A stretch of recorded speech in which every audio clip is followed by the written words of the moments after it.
Hi beautiful people, you're welcome back to Prudy's Kitchen. So today we're having a no-bake light chocolate cake. If you're new here, you're welcome and thank you so much for coming, and please don't forget to subscribe. And if you're a returning subscriber, thank you so much for being there. I appreciate you all. Okay, so let's get into the video. This cold cake that melts in your mouth requires just a few ingredients. Okay, so for this recipe, we're going to be needing 600 grams of heavy whipping cream. And the cream has to be very cold, almost at freezing point. Then right here, I have 18 digestive biscuits. Okay, I use digestive biscuits, but you could use any biscuit of your choice, actually, that it will go. Next, I'm using 100 grams of milk chocolate.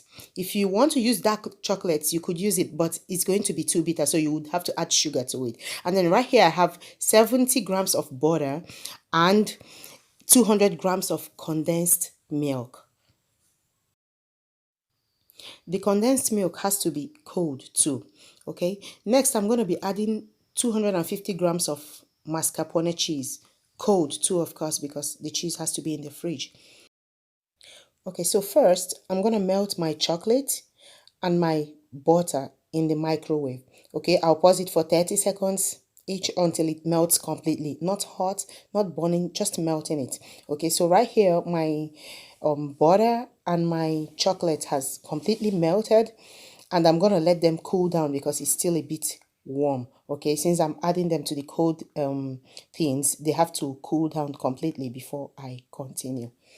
So while they are cooling down, I'll go ahead and process the biscuits. Okay, I'm putting my biscuits in the food processor to blend it. But if you don't want to use a food processor, you can put it in a plastic bag and heat it with something. Okay, and then it breaks up. It's just to break it into crumbs. That's what we are looking for here. So while it's processing, I'll add my butter to it, my melted butter to it. So for 18 digestive biscuits, 70 grams of butter is enough. Okay, but if you're using another kind of biscuit, maybe you might need more butter. You could up it up to 100 grams. Okay, you might need more or less. You just want it to be to hold together.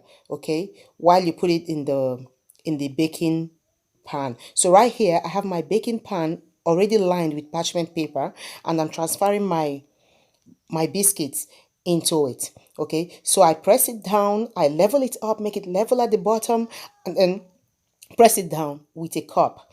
Okay, with a glass cup, I press it down, not too hard, just to make it firm in the bottom of the baking pan.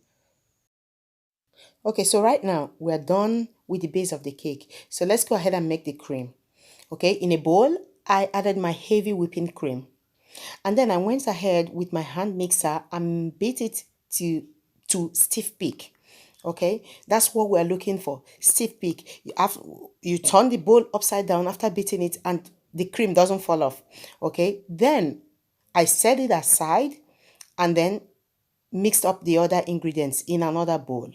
Okay, so in another bowl, I put my mascarpone cheese, my condensed milk, and my melted chocolate. Okay, like I said before, you could use any kind of chocolate you like, but right here I'm using milk chocolate. Okay, and then I mixed it up very well. So with the hand mixer, I mixed it very well on for a minute or two until it was well combined. Okay, and then I used my spatula to get around the bowl and make sure that everything combined together, okay, in that creamy deliciousness. And then I went ahead to pour it into my heavy whipping cream that I already whipped. Yeah, right here I poured it inside it, and then with the hand mixer again, I mixed it very well again. And again with the spatula, I got around the bowl and made sure everything combined together.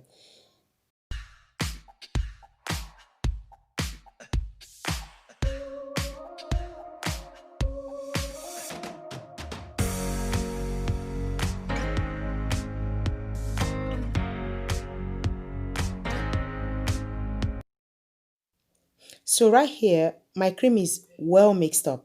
Okay, then I'm pouring it over the base of the cake.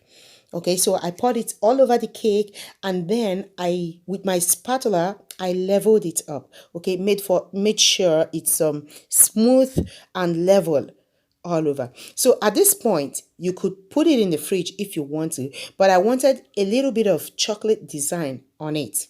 Okay, if you don't want it, you can skip this process, but I wanted it. Or you could even make another design that you want. So for the design, I got a plastic bag, and then took about 40 grams of the milk chocolate, okay, the same chocolate that I used in the cake, broke it into pieces and put it in the plastic bag, boiled a cup of hot water, and tied up the bag, of course, the plastic bag, and put the chocolate inside the hot water. It's just to melt it, okay? It takes a couple of minutes, maybe 2 or 3 minutes, and then the chocolate is completely melted. Right now it's completely melted after 2 to 3 minutes, and then I put it in a plate, in a small plate. It has to cool down completely because you don't want to put hot chocolate on cold cream. Okay, so I cut off the mouth of the plastic bag and I just put it all over the cream like this, all over the cake like this, just for a bit of design, you know. You could skip it, you could do it, you could do any other design, something more beautiful, guys.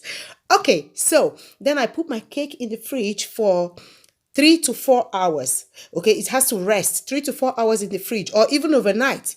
Okay, and then right here, I'm gonna cut it open for you guys to see this creamy goodness.